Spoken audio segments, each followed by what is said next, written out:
Underneath the glitter of every golden age there is a quiet truth: wealth has never been safe, not in the days of empires, not in the chaos of revolutions, not even in the so-called stable decades between wars. From the palaces of Babylon to the villas of ancient Rome, the wealthy have always played a different game. Money was never just wealth, whether it appeared as gold coins, grain, or land titles. It was leverage, it was insurance, it was survival. While ordinary people trusted the system, the elite learned to protect themselves from the system itself. The question has never been how they became rich, the real question is how they stayed rich when everything around them fell apart.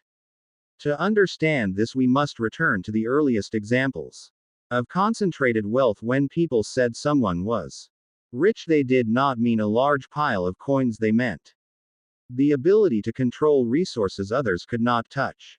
In the city-states of Mesopotamia around 4,000 years before Christ, the wealthiest merchants and rulers did not store their silver in vaults, they tied it into temple loans, farmland leases, and trade monopolies crossing rivers and deserts. The kings of Sumer, ruling from cities like Ur and Lagash, protected their fortunes by binding them to religion. Temples were not just sacred places, they were the central banks of the ancient world. To seize temple property was to offend the gods, which made elite wealth nearly untouchable.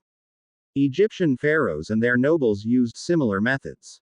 During the Old and Middle Kingdoms, wealth was held not in coins but in durable and tangible assets: fertile land along the Nile, great warehouses of grain, and the gold mines of Nubia. These assets could not easily be confiscated without dismantling the state itself. The ruling class used an early form of trusts, dedicating properties to temple estates, ensuring that wealth would pass to their heirs even if administrations changed. A wealthy Egyptian landowner did not worry about inflation or currency collapse because land produced food, and food was the ultimate store of value.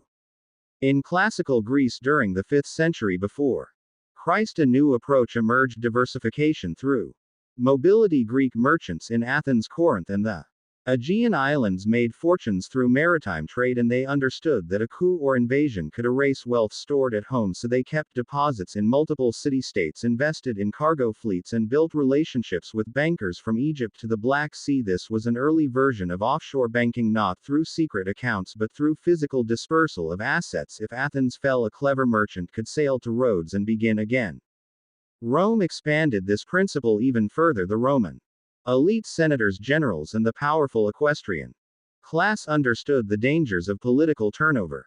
They witnessed dictators rise and fall, property confiscations under Sulla and later Caesar, and fortunes wiped out overnight for being on the wrong side. Their answer was diversification, political insurance, and influence over the financial system. They did not keep their wealth in coin alone. They bought land in many provinces, invested in tax farming contracts, and lent money to foreign kings, knowing Roman military power would enforce repayment by spreading their assets across different regions. They protected themselves from political risk. In Rome, they also stored portable wealth, gold, jewels, artworks, in distant and secure locations. This was not only portfolio diversification but jurisdiction diversification.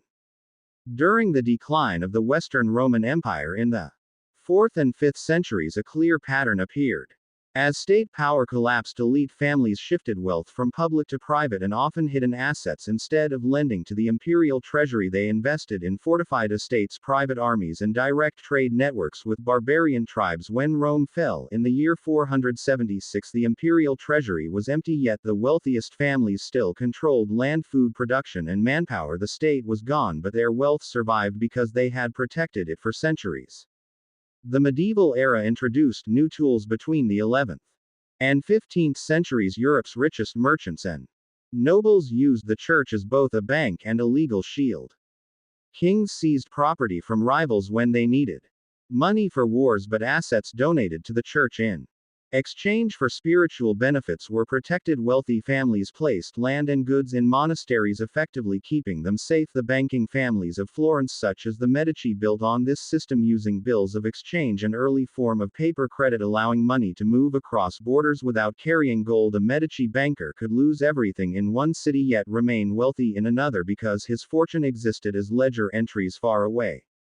In the Islamic Golden Age from the 8th to the 13th Century merchants used the hawala system, an informal network that transferred funds without moving physical money. It relied on honor and family reputation, making it almost impossible for rulers to seize assets. Wealth was also placed in caravans, real estate, and long-distance trade monopolies, producing income even during political instability. The rule was the same as in Rome and Greece: spread risk, move assets beyond a single ruler's reach, and keep part of your wealth invisible to the state. In the early modern period, as centralized states grew stronger, elites adapted again. The great merchant families of Venice, Amsterdam, and London tied their fortunes to the state, but in ways that gave them leverage. They financed wars, provided ships, and bought government debt in exchange for privileges and exemptions. This made them too valuable to target. The state might tax ordinary people heavily, but the connected elite only grew richer with each crisis. All these examples teach the same principle: wealth protection depends on control, and distance. Control means owning assets that produce value regardless of political conditions, land, trade routes, resources. Distance means spreading assets across systems, jurisdictions, and forms of value, so no single event can erase everything. The elites of history understood a truth that most people still ignore: wealth stored only within the official system is wealth at risk, and this truth matters even more today. We live in an age of instant digital seizure. Governments can freeze accounts in seconds, currencies can devalue overnight, markets can collapse within days, and inflation quietly steals purchasing power year after year. The elites of the ancient world did not trust the state with their entire fortune, and neither should you. The tools are different now: international diversification, precious metals, alternative assets, private holdings. Yet the principle is the same. History does not repeat perfectly, but the traps remain the same. People assume stability is permanent until the moment it disappears. The wealthy of the past acted early, spreading risk and securing long-term value. That is the real meaning of financial freedom: not just having money, but ensuring it survives the storms. If this gave you a new perspective, subscribe, because history has the answers and I will show you where to look.